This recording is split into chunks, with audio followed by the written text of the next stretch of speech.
do not miss. Tune in to the Ministry of National Security and Legal Affairs program on DBS Radio at 8 o'clock this evening.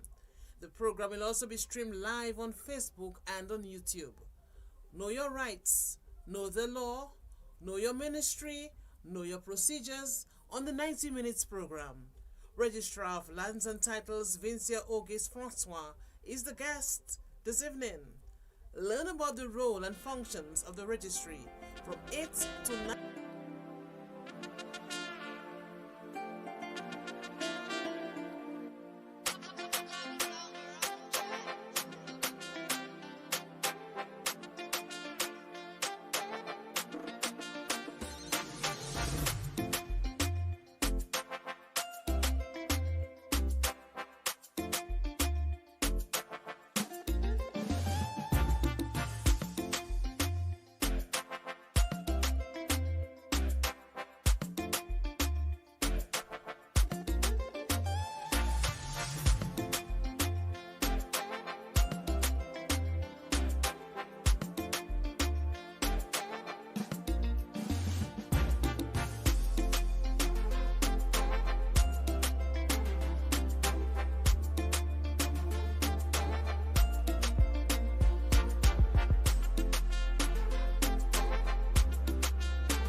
Yes. Good evening to our wonderful listeners. And this evening, we have tonight with you a continuation of our program of the Ministry of National Security and Legal Affairs.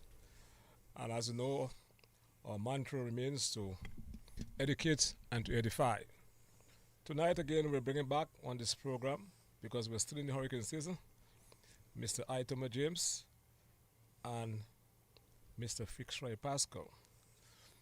What we will be doing here tonight is to further actually explain to the public the gains we have made so far, especially as it relates to, one, their operations within the Met Services, and the strides we have made so far, and to ensure that the public is consistently kept informed on matters relating to, one, disaster management, preparedness, and mitigation.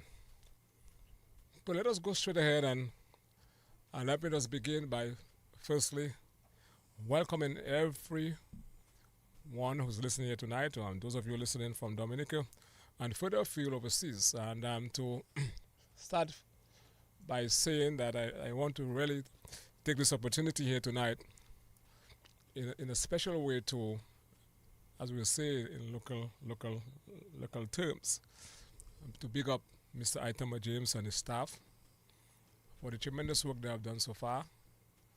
And we have to give ourselves more credit as a small developing state because we have made tremendous strides so far insofar as our capacity is concerned within the context of the human resource component and building consistently on our infrastructure and both in terms of our med services and the Office of Disaster Management. So I want to start firstly with Mr. Itoma James, who will tell us something about himself before we go into actually into the fundamentals of this discussion here tonight. I believe as a small developing state, when we have moved to a situation whereby we used to depend on regional and international forces to tell us, want to actually place a warning, a watch insofar as it relates to flooding, or want to issue a watch or warning insofar as it relates to a storm or a hurricane. We have departed from that. We have the capacity right now within the Met Services and to make our own deliberate decision.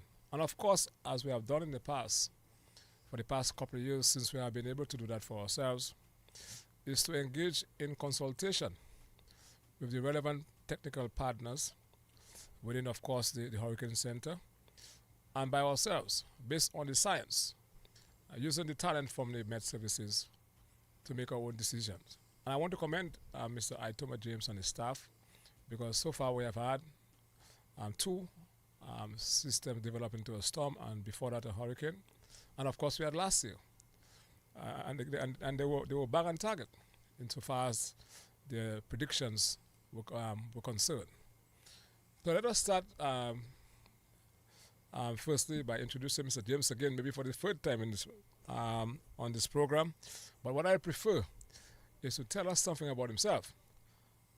But before I do that, I want to just put this discussion here tonight into some context.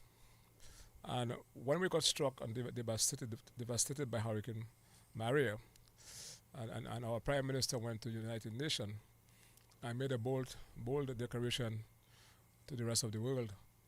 And when he said that Dominica is going to be the world's first climate resilient country, a number of people misunderstood and thought it was a knee-jerk reaction. But you have seen what you have been able to do so far. But I wanted to say that effort to recognize that we need to take seriously the issue of climate change wasn't as a result of Hurricane Maria. You may recall in 2012 that Dominica launched its low-carbon climate resilient development strategy with a time horizon from 2012 to 2020. And there was something very striking in the foreword to that document by the Prime Minister. And that's something I think that I want to actually make reference to, which can be found on the last paragraph of that foreword to that paper. And he said, the world is running out of time. And he made reference to the global temperatures that are rising too fast. And he continues to say, in that forward, the world is heading to human catastrophe. And the need, therefore, based on that document, for us to do everything possible insofar as it relates to greenhouse emission and to work towards cutting that by 80% by the year 2050. So as way back, as far as 2012, this country, under the leadership of the Prime Minister, started thinking far ahead. What we need to do as a country to mitigate against flooding, against landslide, the need to secure the whole issue of our food security, human settlement, infrastructure. So what we're doing here tonight within the context of the Met Office and ODM is to play our part to achieving that goal and to ensure that because of climate change, we are more likely to have hurricanes, storms, and whatever the case may be, water events. So they need to have a very robust response insofar as our Met services are concerned and ODM become even more paramount. So let us start firstly with Mr. Itoma James and tell us something about yourself, sir. I know you're from Marigot, but let's go a little further and to delve into your level of expertise also. Okay, well, good night to you, sir, and good night to all the listeners of the DBS radio. Well, like you said, I'm from Marigot. Everybody knows that by now. I have been involved in meteorology employed by the government in the Department for Meteorology for about 16 years now. So, yeah, it's been a while. I did my entry-level technician's course in Barbados in 2008. And from there, I have started really just developing, a sense, a passion for really wanting to go further into this field. So when I got the opportunity to get a scholarship to study, I jumped at the opportunity and I applied for a scholarship. I went to China. I did my degree in applied meteorology. I returned home. Upon returning home, I took part in a course in Barbados, which would then get me certified to work as a forecaster in the Caribbean region, because as we know, in China, most of the meteorology that you may do is not for the tropical regions. So then you have to come back to the region again and then do some additional training to get you certified. So I did that, and the opportunity came, so that I could be the head of the office and try to make some differences and lead the office in a different path. And I saw the opportunity. I saw it as a challenge, but a challenge that I could help to surmount, and just try my best, make sure that the Met Office is at a stage where the public can trust us a bit more. They would feel comfortable with the decisions that we're making, and use the expertise that I have and the experience along with the other staff, just try to make sure that what we're doing in the Met Office is something that people can rely on. And is really what I want to do, my main goal here in the Met Office is to try to develop a level of trust between the public and the Met Office. So everything I do going forward is really to try to enhance that, because the information that we give to people from the Met Office, it is really useless if they don't trust and act on that information. So it's really my passion, really is what has me doing what I am doing in the Met Office for now. All the decisions, all the plans, all the projects that we try to put in place, our different trainings, is really because I have that passion, that I feel that is what is something that we need to build, that level of trust and comfort in the relationship between the Met Office and the general public. Thank you very much. And I think the point that you made for the need for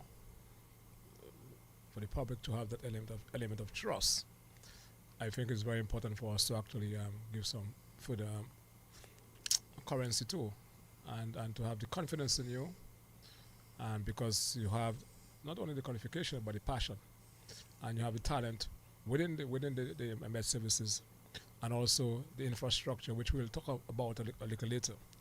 So thank you very much, Mr. James. Let us go across to Mr. Pascal to tell us something about himself within that perspective that we're talking about tonight. Your qualification that have determined your position so far. Okay, good night to you, Honorable Minister, the host. Good night to the listeners and viewers of this program. Actually, I entered the field of meteorology August 1990. If my maths is right, it's 34 years ago. I did couple programs at the Caribbean Institute for Meteorology and Hydrology. I'm a certified trained weather forecaster. I saw that meteorology was something almost, well, to me, routine. So I wanted a challenge. And then I was half and half at the Met Service and at the Office of Disaster Management from about 2005. I began doing programs in disaster management from 2000. I did a program with the University of Wisconsin-Madison in 2013, where I wrote a paper on some rainfall event in Dominica. So I've been around. I served 25 years at the airport and now 8 years at the Office of Disaster Management. Things are changing. In my earlier years, everyone would only listen to the Met Service or the Office of Disaster Management, the official authorities. But right now, with the advent of the internet, with information at everyone's fingertip, we have a lot more competition with regards to, or in regards to the provision of information. So that pushes us at these offices to perform to the best of our ability and to provide credible information, given the fact that we are supposed to be the authoritative voices on these areas. Okay. The last point you made in your intervention just now is something that we need to actually speak about a little further, but we will do that later in terms of having multiple news outlets or information outlets, so to speak, more so with the advent of social media and YouTube. And you have a number of people providing information on systems and as to the possibility or the eventuality of any hit in terms of impact. And that in itself sometimes causes some confusion. But that is why it's so important for us to ensure that the people of Dominica can trust the information coming from the Met Services and ODM. And so far, as I've said, you guys have been spot on. Mr. James, let's go to the Met Services. And let us just itemize how the Met Services have actually evolved over the years. And let us start firstly with the trained personnel you have within the Met Services. And then we'll look at the infrastructure. And I know in some countries, and Mr. Pascal can attest to that, the Met Services actually share offices. And in some countries, they share offices at the airports. We have gone way beyond that as we strive to build a climate resilient country. We have to ensure that we have the infrastructure to support that. So let us start firstly, Mr. James, to give us an idea. You have already spoken about yourself, where you have been to school and you're a trained forecaster also, and I want to commend you for that. And I want to also commend you for your eloquence and the manner in which you have been able to interface with the public. I want to commend you for that publicly. So tell us something about your personnel within the Met Services so far. Well, I really want to begin by giving some praise to Mr. Pascal sitting next to me, because as far back as I can remember, the motivation to start, branching out and becoming a bit more self-sufficient, or ability to do more as a Met office, really started under his leadership from my knowledge. So we have had persons in the office continuously be trained in different fields in meteorology, becoming more specialized in what it is that we do, because the Met office primarily in the beginning of time when it started was to provide aviation information for the airports. And we understood over time the importance of that and what it brought to the country, what it meant to the country. But then, with the advent of climate change and what has been going on in the country, we have been seeing we need to be able to depend on ourselves a bit more to provide information and to provide proper information. Not in the beginning, it was to provide proper information to the authorities or the people who helped us, because they could only provide us with good guidance if we could give them proper information, which meant that we need to have proper instrument technicians, people who could maintain the instruments properly. We needed climatologists, people who could go and get the data, make sure that it's properly stored and you have a good record of it, because what happened in the past really guides and tells you what can happen in the future, because the way meteorology work is by learning from what happened previously and try to apply that knowledge to what can happen in the future. So our climatology department started growing under Mr. Pascal also. We have our newly formed hydrology department.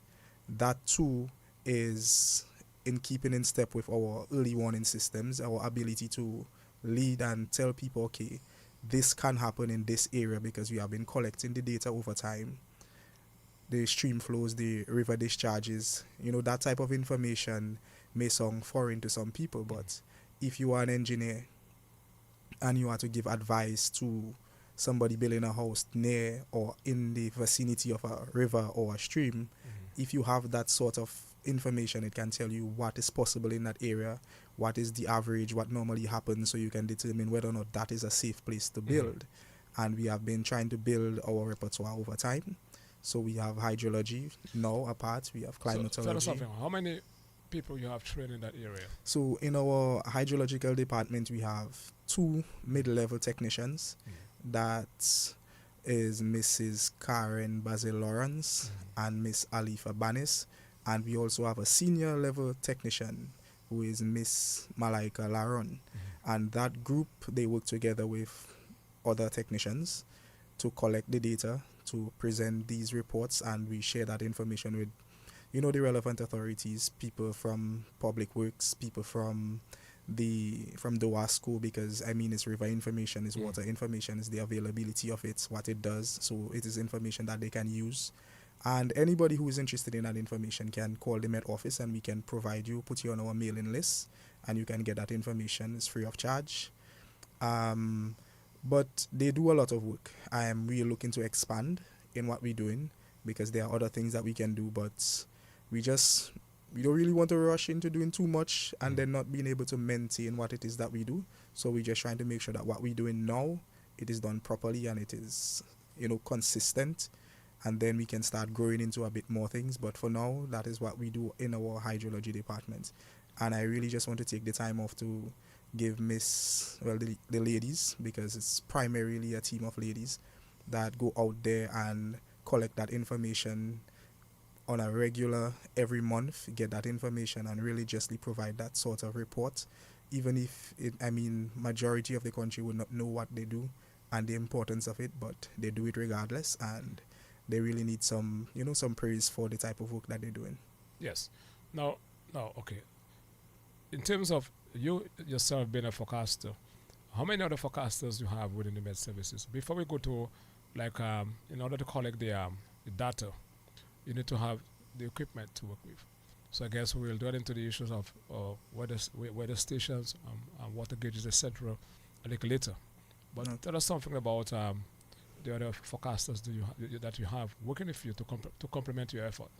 Okay, so we have the famous Mr. Marshall Alexander. Everybody knows him. Mr. Alexander is the person currently doing our weather broadcast. He's doing a good job at it. He is a qualified meteorologist. He's not just a forecaster, but he has a master's degree now in meteorology, which makes him a meteorologist. We also have Mrs. Vernie Marsley Honore.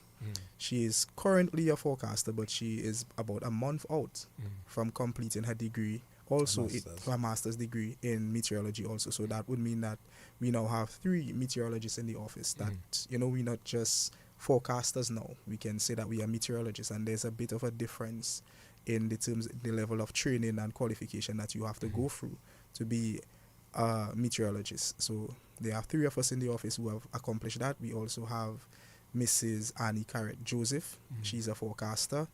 And so that makes 4 of us. And we are still looking and hoping that in the future that we can continue growing in terms of our ranks in forecasting, because we still, there's still more that we can do. And we're just hoping that we can make those strides going forward. But with that team, so far we have been doing a decent job.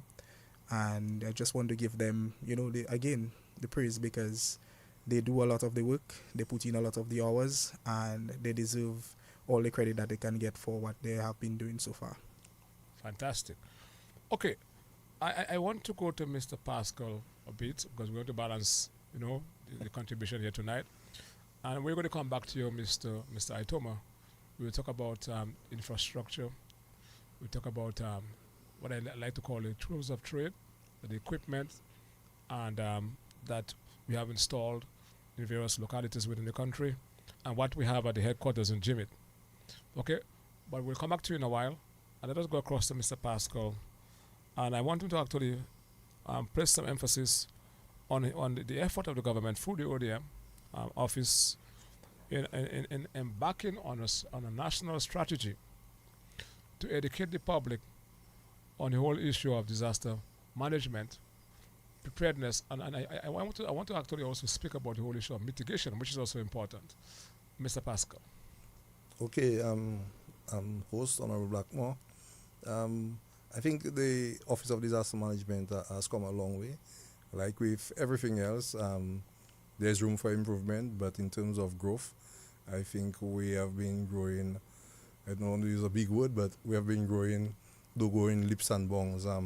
We first started with, in terms of our legislation, because this gives us the legal authority to function. Just today, we concluded a week consultation with regards to the review of our comprehensive disaster management bill. That says a lot.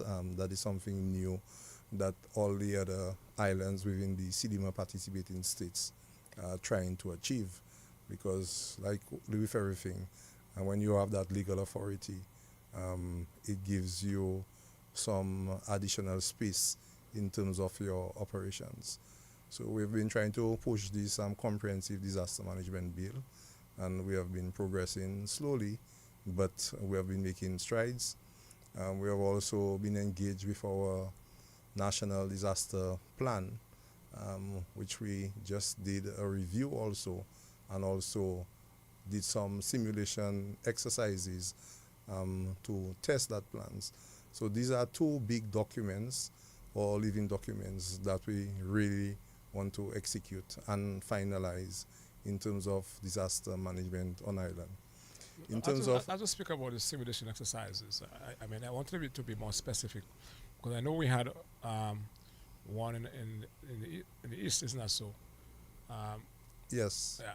Through the Israel, with the Israel, we had a simulation exercise where we tested the movements of persons from these 3 communities, Good Hope, Saint-Sauveur, and Good Hope, Saint-Sauveur, Petite-Soufrière, to move to the recently constructed, built regional emergency shelter at Casabrousse. This was quite successful. In recent times, again, like I said, in May and also in July, we tested some parts of the new national disaster plan, which is currently under review.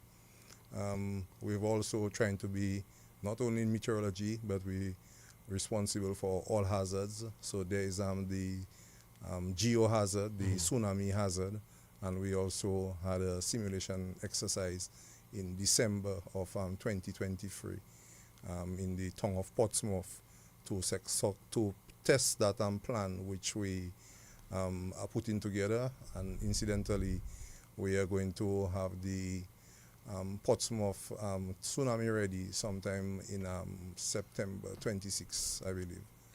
So we're not only looking at hydromet events, but we also look at geohazards like tsunamis. And I think it's important to emphasize that, because we have multiple hazard possibilities. and then we have to be so prepared, and especially bearing in mind that Dominica is a very volcanic.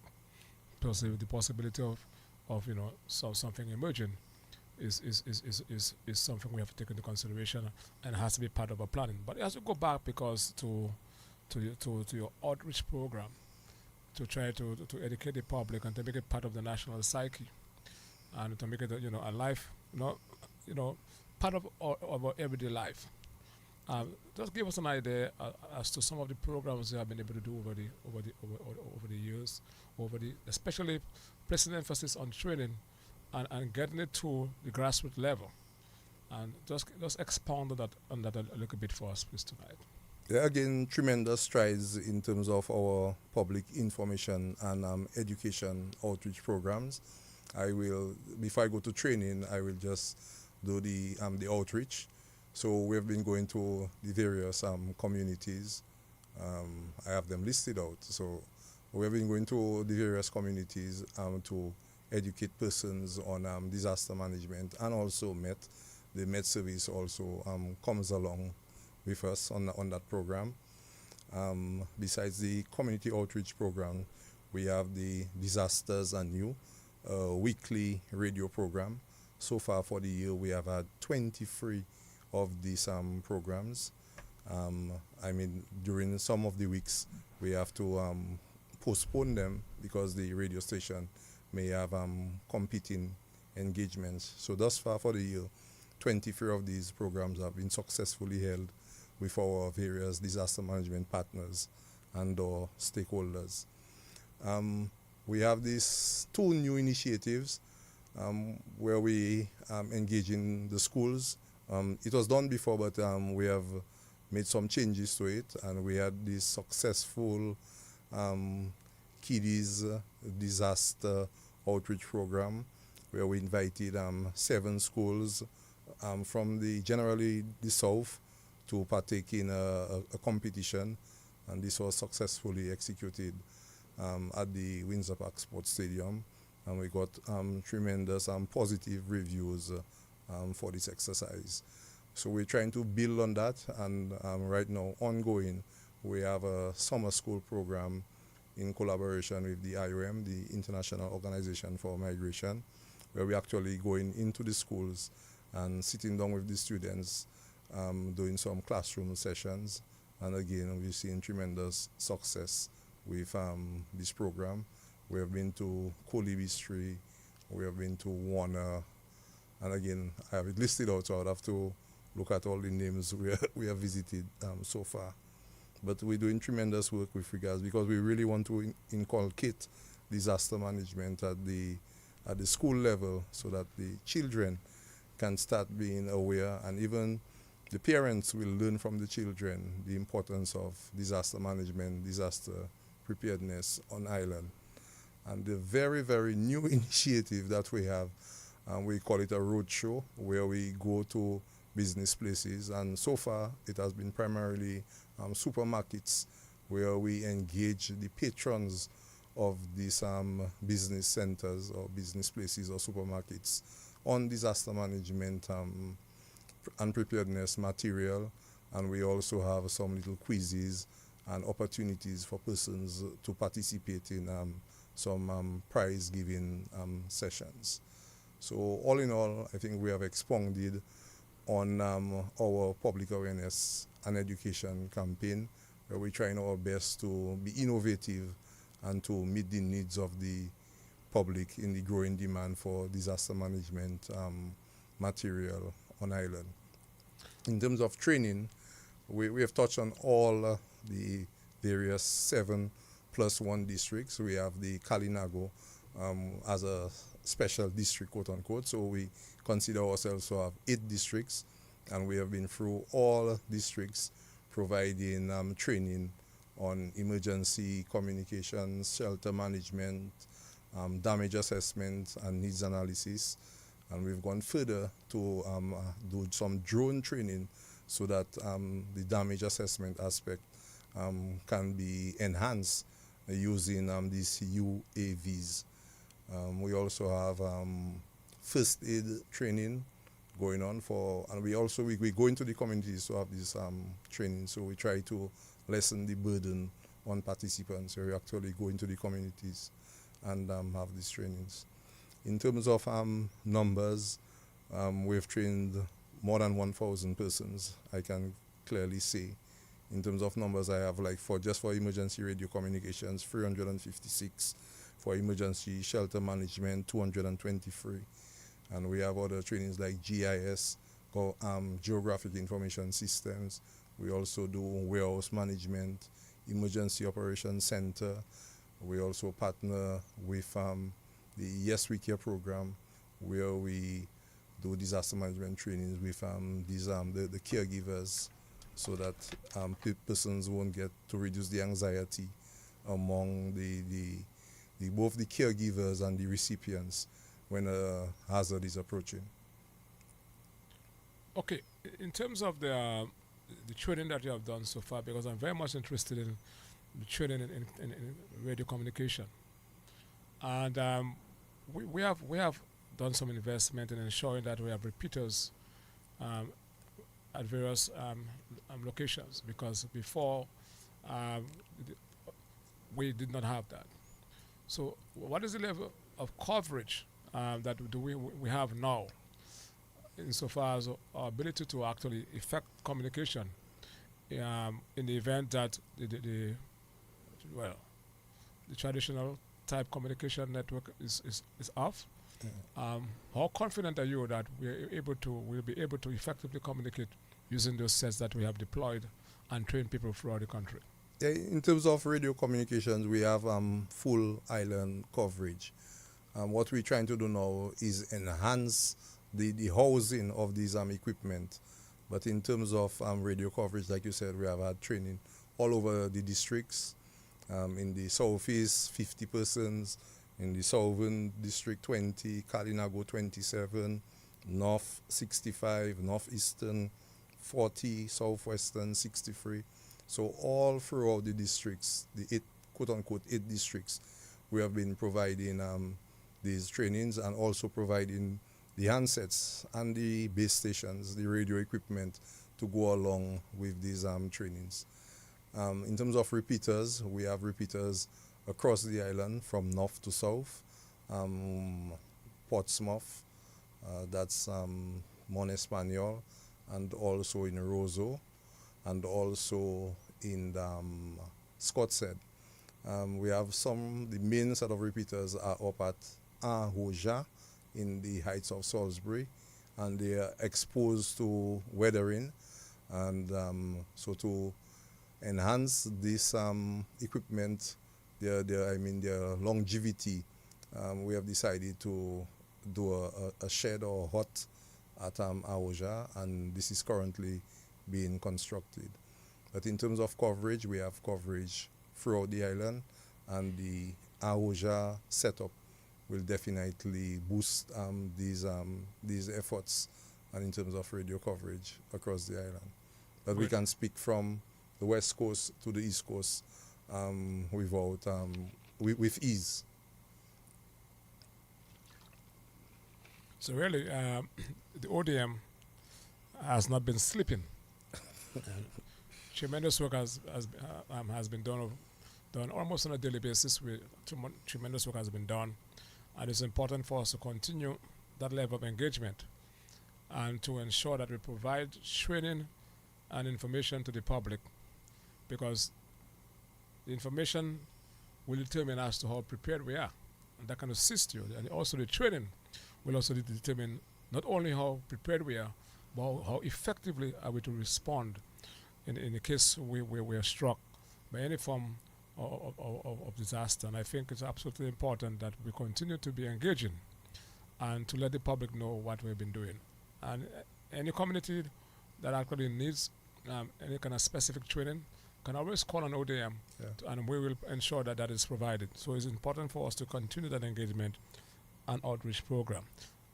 So far as relates to the human resource component, as referenced earlier on, both in terms of the Med services and ODM, of course, from a policy standpoint, of course, the Prime Minister is very passionate about that.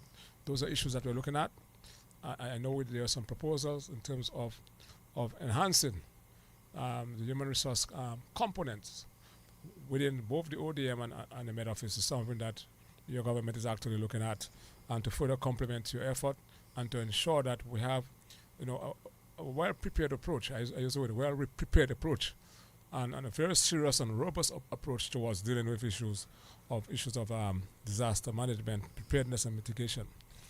And of course, we are able. We also have a situation whereby we're able to respond and to assist in clearing up of the road. In the event you have small landslides, where of course we have within ODM the services of a bobcat, isn't that so? Yes. And then sometimes, of course, to make sure that we give attention under the cliff and especially the west, along the west coast. not the west coast, Eole Highway, Yeah. to ensure that is done. So I'll come back to you in a while. Let us go back to Mr. Itoma James, and thank you to our listeners for listening. And we were talking about the infrastructure. You spoke a while ago about your personnel and how we have the top class quality and expertise within the Met services. But tell us something, because this government has spent so much money, of course, working together with our benefactors to ensure that we have maybe one of the best headquarters for the Met services in the region, in the sub-region. And but tell us what you have inside there before we go out to speak about the water gauges and the weather stations, etc. Tell us what you have inside there, and how does the infrastructure within the ODM assist you to better do your work? Okay, well, even before I attempt to answer that question and shed some light on the infrastructure, I still have a few more people that I wanted to give their praise, because I have been in the Met office for some time, and a very large portion of that time I was an observer. The entry-level people, the famous people in the Met office that we hear on the radio every morning reading the weather report religiously. Those people, we cannot just ignore them and not mention their contribution to what is being done, because if you have any sort of understanding of how meteorology is being done, these people are the people who collect the information on the ground that will determine in the long run what any forecast can be, the accuracy of any forecast. And they have to do that job religiously, meticulously. And to not mention them, I would feel some sort of way to not mention people like Mr. Devon Matthew, very new to the office but doing a very good job. Mr. Dane Charles, if you listen to the guy on the radio, you would think he's the announcer. He does a very good job. He really is very good at passing on that information and communicating. He's also very good with technology. There have been tremendous help in getting the different things in the office up and running. Also, I want to make special mention to Miss Keisha Dubik. If I'm being frank, there have been times when I have been getting some complaints, on different things as it relates to the forecast and reading of the forecast in the mornings. But if people understand and know the challenges that this young lady have really overcome to be able to do a job like what we do in the Met office, they would be tremendously proud of what she's been able to accomplish. So I just want to make sure that, sometimes we can look at what she has been accomplished and not so much focus on the little things that she's not doing as good as we would want it to be, but look at the challenges that she has overcome, because she can be an inspiration to a lot of other people in the country with her abilities. So I just want to take the opportunity to make her know that we are in the office are very proud of what she has been able to accomplish, and she have our support going forward. And I just want to stock in there, and not only the local office, the regional office, and also the World Meteorological Organization have seen the recognition of this young lady with her abilities.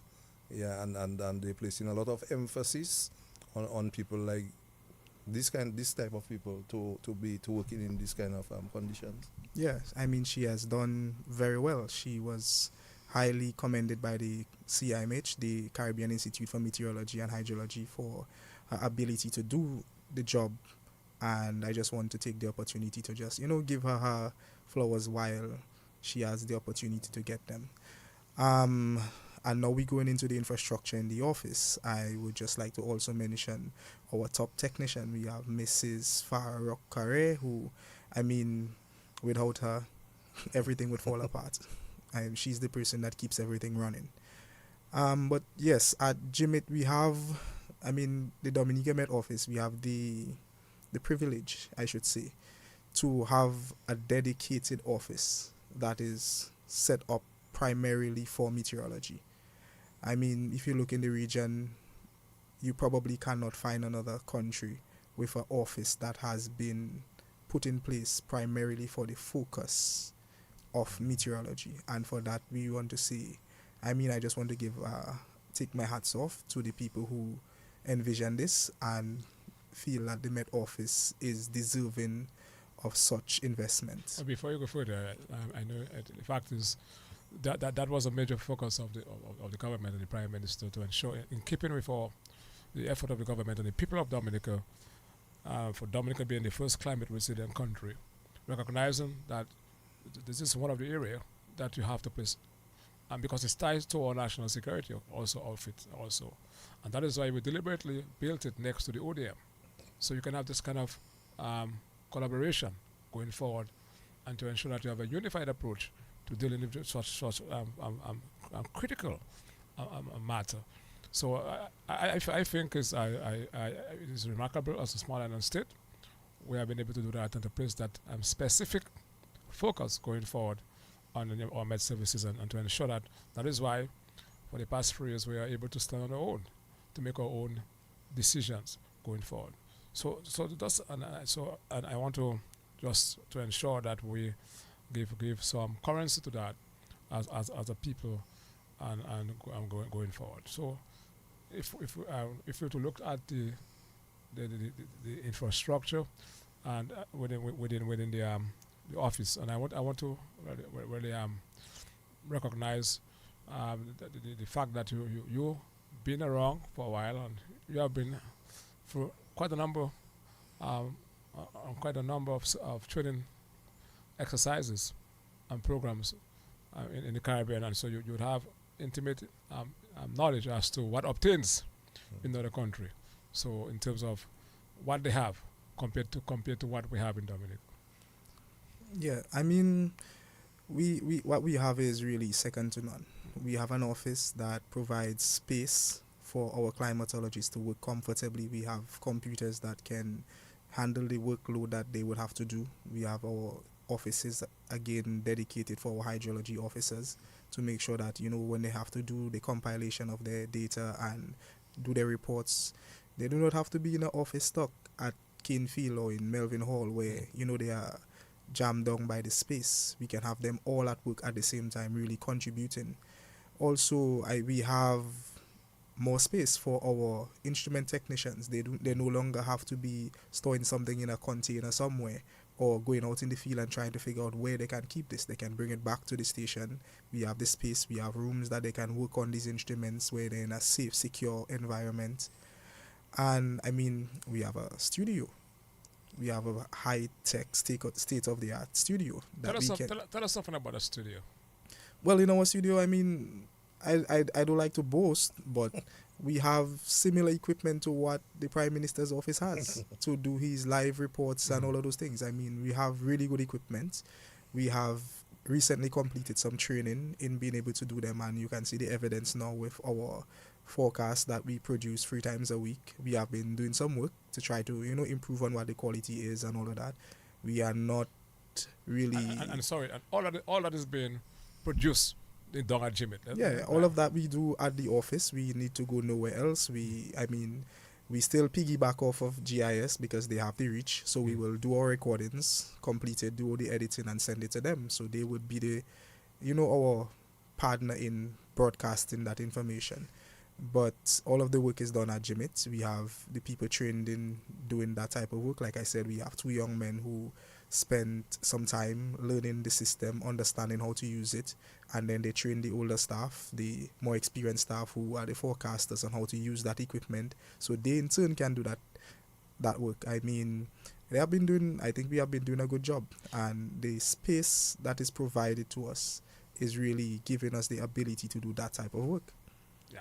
And I want to also commend you and your staff for the development of that app, which allow you to do messaging. I know you're sending stuff out and via WhatsApp to alert the public, and social media platforms, etc.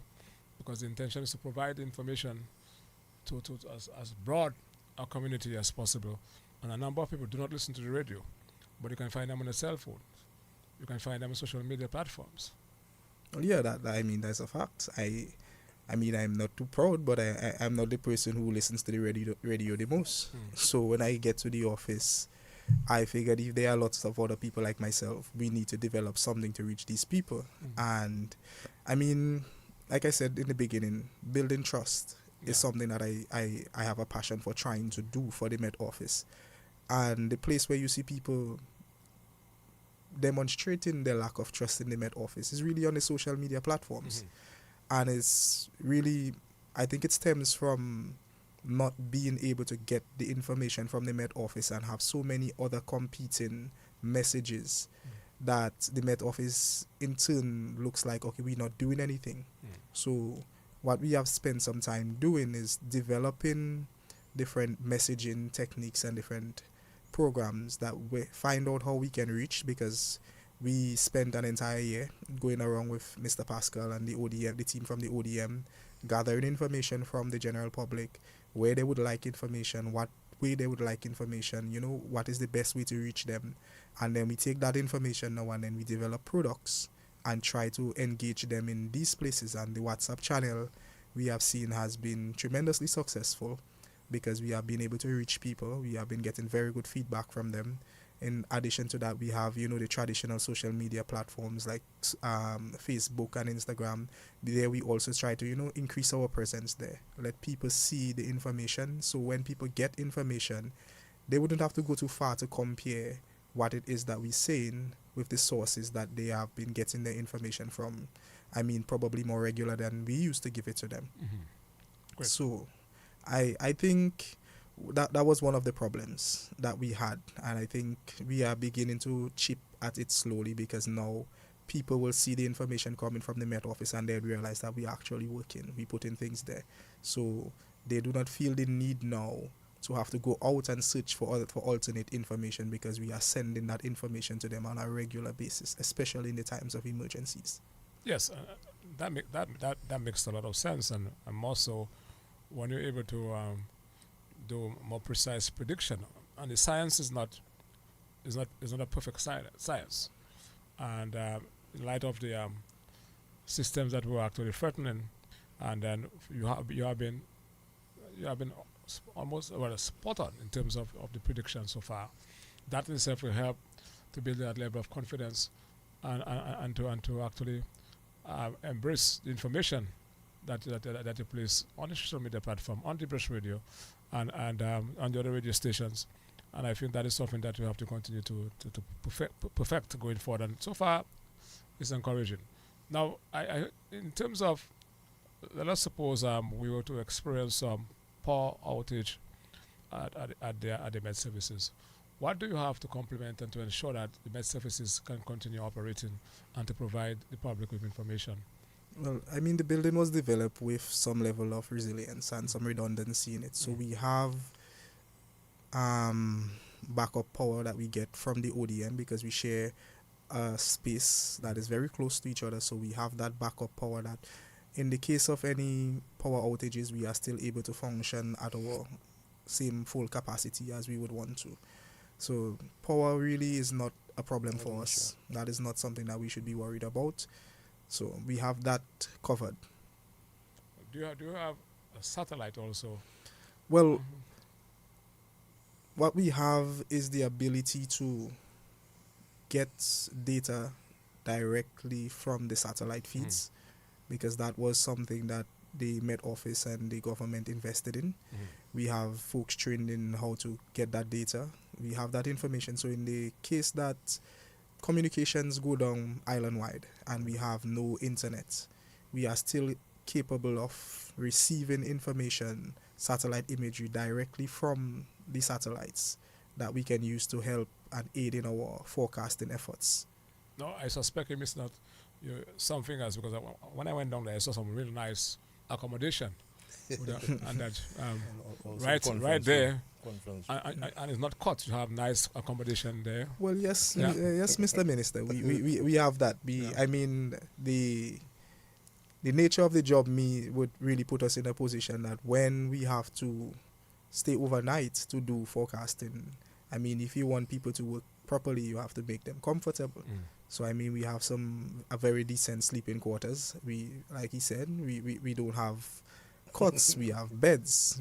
So people can go there and sleep comfortably. You can have a shower because there are free showers in the building. Additionally, I mean, if we're speaking of comfort, we also have our own conference room in that building. So when we need to have meetings, we can invite people there and we can have a good spot, a good place to actually have the conversations and do the different presentations that we need to do. So the building really does a lot for us, and it enhances our capability to really highlight what the Met Office can do. Yeah, great. Now, while we're still there, now you were speaking from the perspective of what you have within the confines of the headquarters, but you need to collect the data to be transmitted back to you. And so over the years, the government has invested tremendously in things like weather stations, gauges for the country. Tell us something about that. Well, I mean, data and information is the heart of meteorology. Everything is data-driven, and I think that is where we genuinely shine as a department, is in our ability to collect and bring data together. So we have stations that have various capabilities. We have rain gauges, approximately 26 or 28 that is primarily rain gauges. These gauges collect data.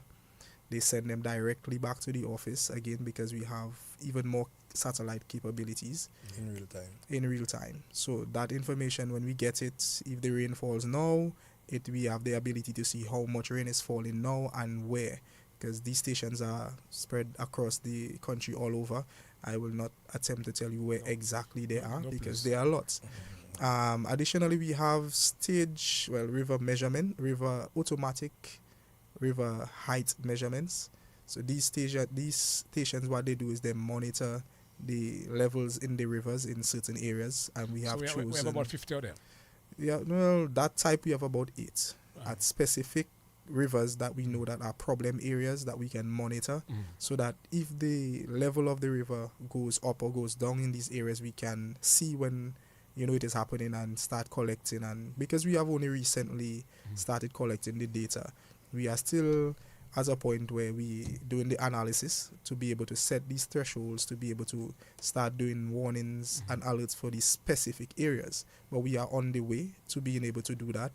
Additionally, we have fully automatic weather stations in 50 different areas. So when we have our numbers in total, we come up to about 50 stations island-wide, when we put everything together from varying projects that have been invested in.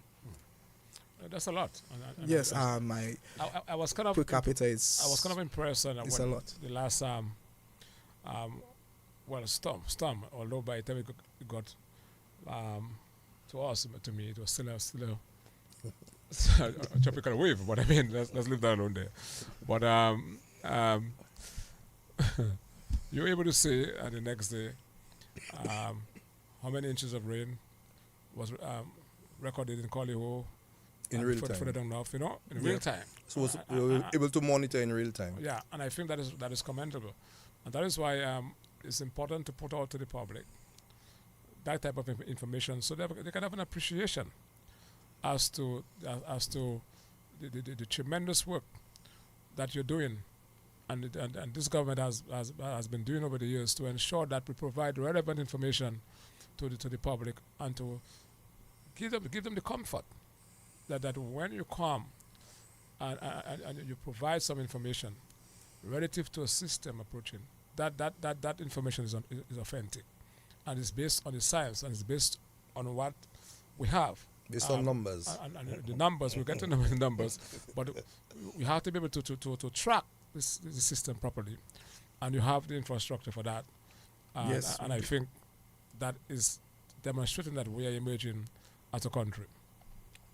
Now, I want to go to Mr. Pascal, and as we're now 11 minutes after 9 o'clock, we are approaching to the end, and anyone who wants to call can call. The number is 1-800-327 or 448-3284, and we're having a wonderful discussion so far with the two distinguished gentlemen there who are giving the commitment to this country and serving with distinction. Now, Mr. Pascal, you made reference about numbers, and which is important, and that goes out to both you and Mr. Itoma.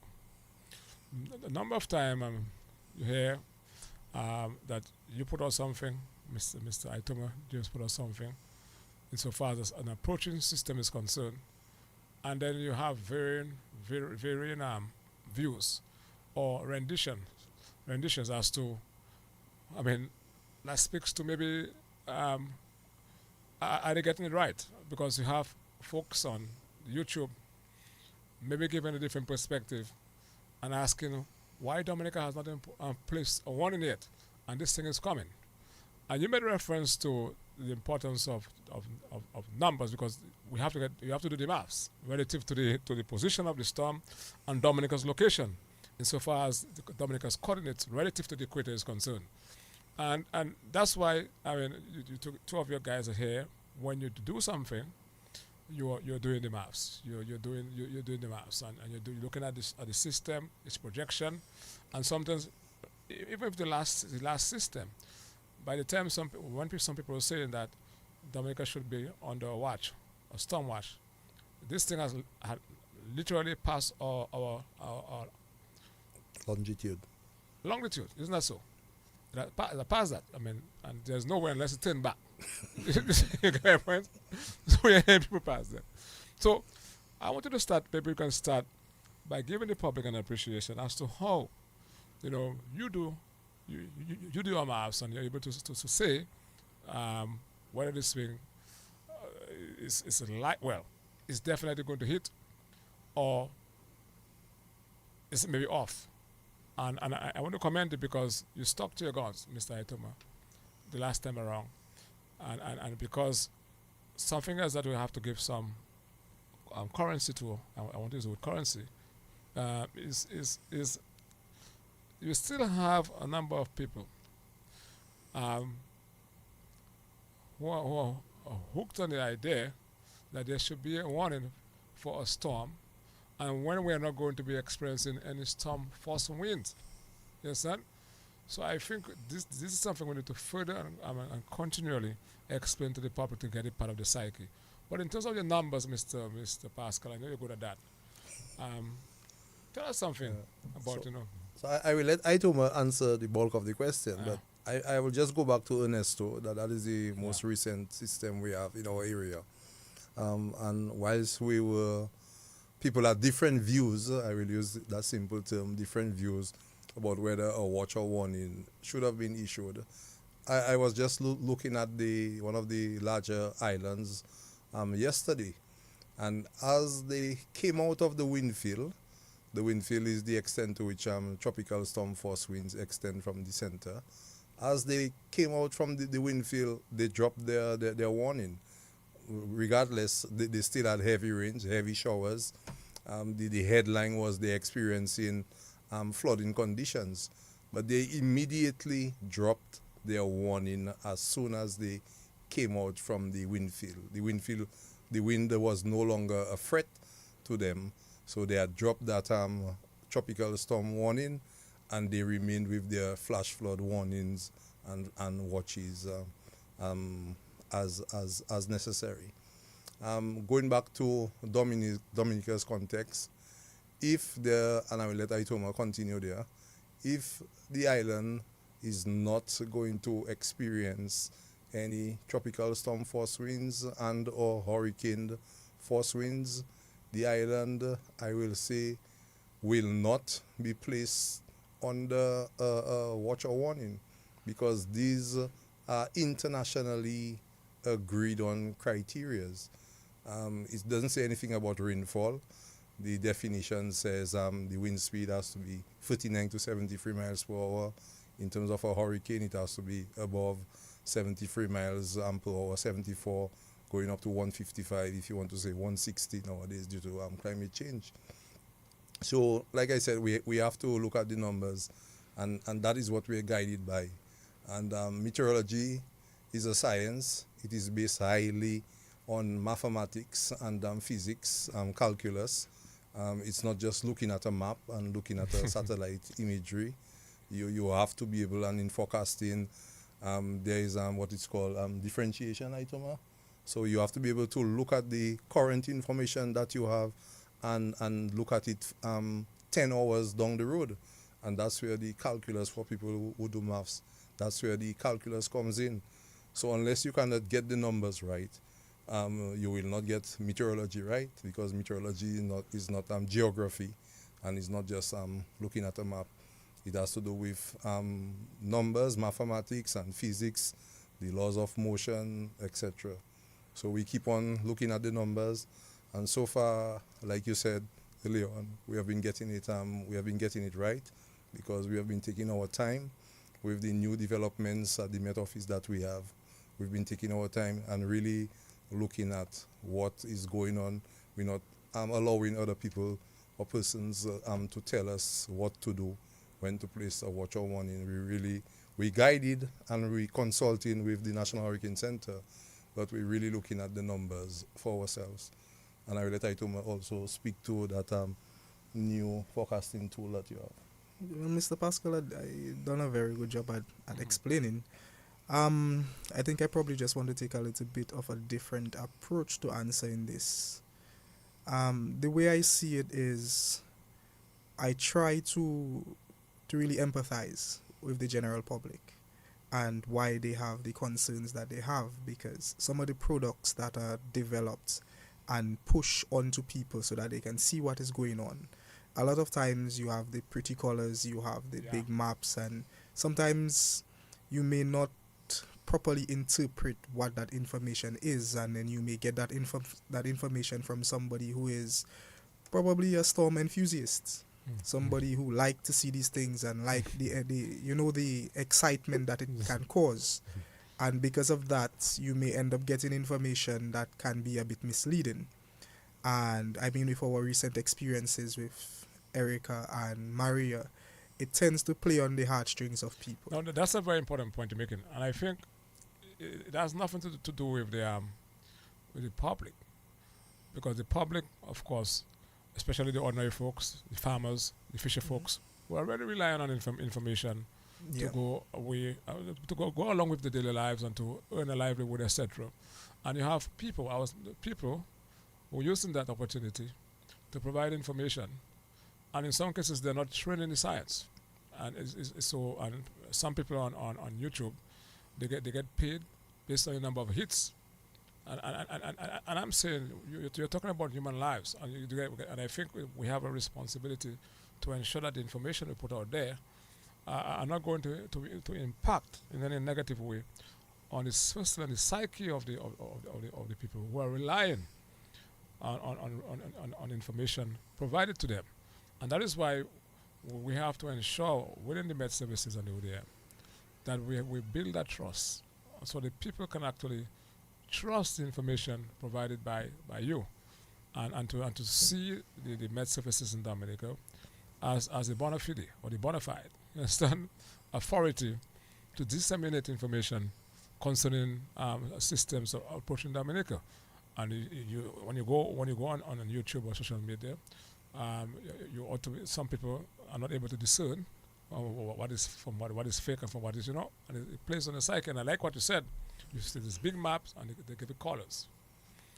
It's yellow, red, etc. And that in itself can be can be a problem. Yes, sir. Yeah, because if you look at the situation, sometimes the information. I mean, we live in the information age, and back in the day, you may just have nothing else to rely on but getting the information from the person reporting for the Met Office. But right now, the information is right there for everybody. So they learn to interpret that information. I mean, I really would like people to understand that me as a person, I am not somebody who is for taking unnecessary risk. So if we at the Met Office, we see something and we realize that the type of risk that we are at is not what the information out there or people are trying to force us to see, I will not go about doing it that way. We have guidelines, like Mr. Pascal said, as to when we can issue these watches and warnings and for what circumstances. And if we go back to Ernesto, what was clear to us was that the event was going to be a rainfall type event. And I think I really want the public to understand that while the winds can be very scary, 80 to 90% of the damage and the loss of life that takes place in storms are because of the water. It's either from water from land to sea or from sea to land. And we need to really pay. We at the Met Office and the ODM have really been trying to make the efforts to go out to the public and educate people on these factors, because storm surge can be very devastating. No, it's important to make that point. The hurricane in the recent past that actually caused damage to our brothers and sisters. Burial. You can recall, by the time the center got to Dominica, it was even further away. That was about almost 270 miles away. But from early on, contact was made with the senior fisheries officer, Yeah. and you kept a warning for extraordinarily high sea surges, and from an average of 5 feet to as high as how much? It was up to 14. 14, right?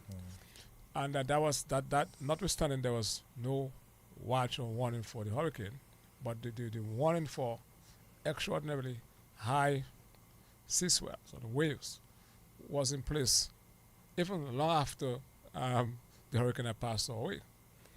And that went. And I think it's a situation whereby we have to continue to lament. I use the word lament that fact when you have such warnings. And not only for fisher folks, etc., but as for people. Yeah, people who live in the communities near the coast. Yeah, the coastal plains. I mean, Dominica, we have a high percentage of our communities on the coast. Yeah. And to take these things for granted when you hear this information and not really prepare yourself because the Met Office does not say it's a tropical storm or a hurricane, you're really putting yourself at unnecessary risk. So, I mean, for like going back to Ernesto, we have been telling people that flooding is going to happen because we can see the rainfall totals. We have the equipment in the office, like Mr. Pascal was alluding to. We have now been developing our own numerical weather prediction software, something that can enhance our ability to say what will happen in Dominica specifically, because what we use now is global tools. And these global tools, if you look at a map, Dominica is a speck. And the resolution to really be to pick up the fact that Dablotaire is where it is and how high it is, these models don't pick these things up. So what these models tend to tell us, usually it doesn't pick up accurately what goes on in Dominica.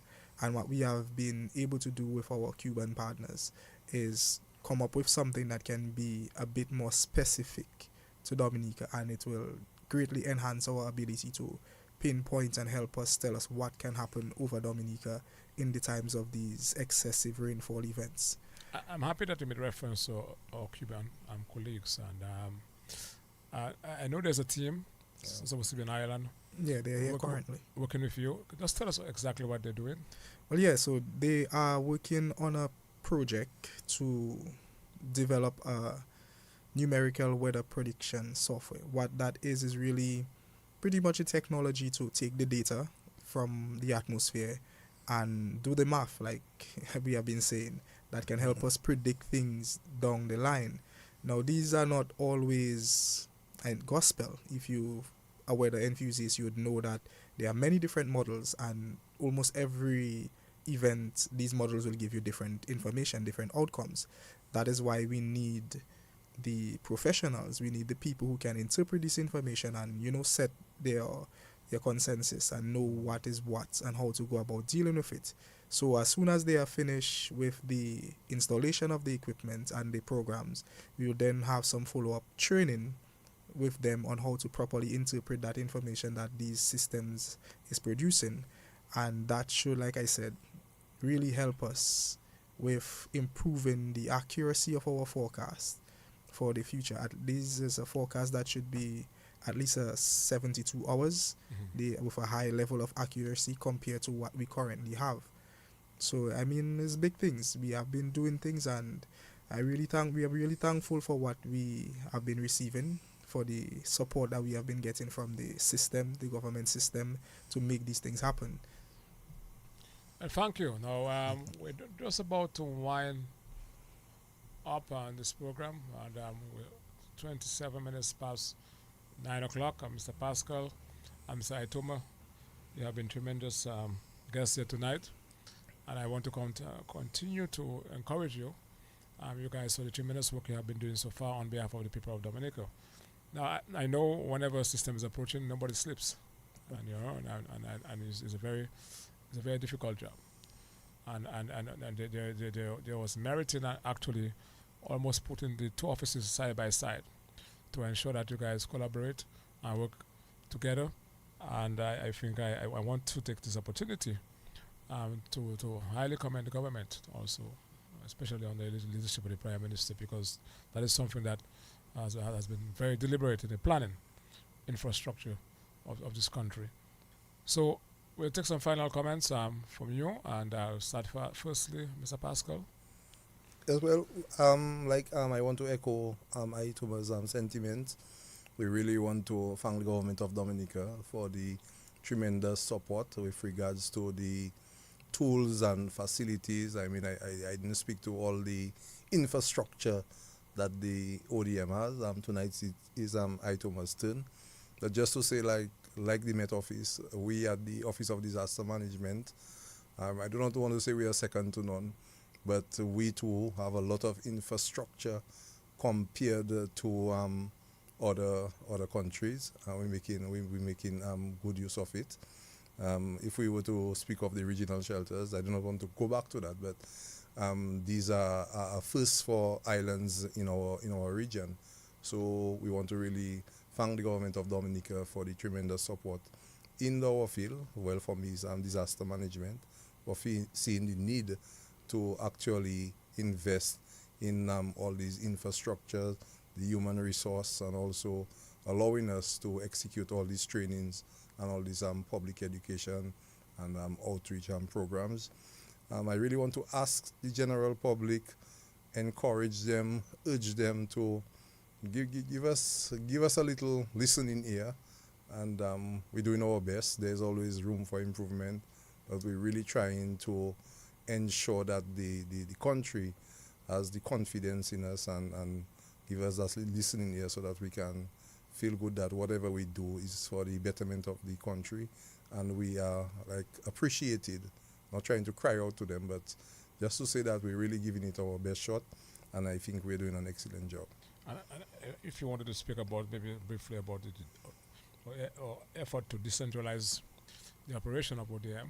Yes, well, that's why I say tonight is Itoma's turn, but so far we have 7+1 districts. We have 4 areas where we can actually go that are mirrored facilities with regards to our facility at Jimit. We have in Cotton Hill, Castle Bruce, and we also develop it. Well, we have 2 in Jimit, and we're also going to have one. We have been offered another one to be soon to be completed, constructed, in another part of the island. Okay. Mr. Well, James? Again, I just want to say thanks for the opportunity, really, to try to, again, give some information to the public, because any opportunity that we at the Met Office get. Let's take a phone call before we go. Good evening. Yeah, good program, good program. Uh, what I am looking for in the weather put out on the radio station earlier than the time it is produced after 7 in the morning. Can it be We are not hearing you too clearly. 7? We're not hearing you too clearly. I'm not sure if you want to repeat what you have said because we're not hearing you too clearly, please. Yeah, program, good program. Thank you. But can we get the weather report on the radio stations earlier than after 7 in the morning when you are at work or on your way to work already? So can it be produced earlier so that the radio stations broadcast it? Very fair question, Mr. James. So, Thank you very much, ma'am.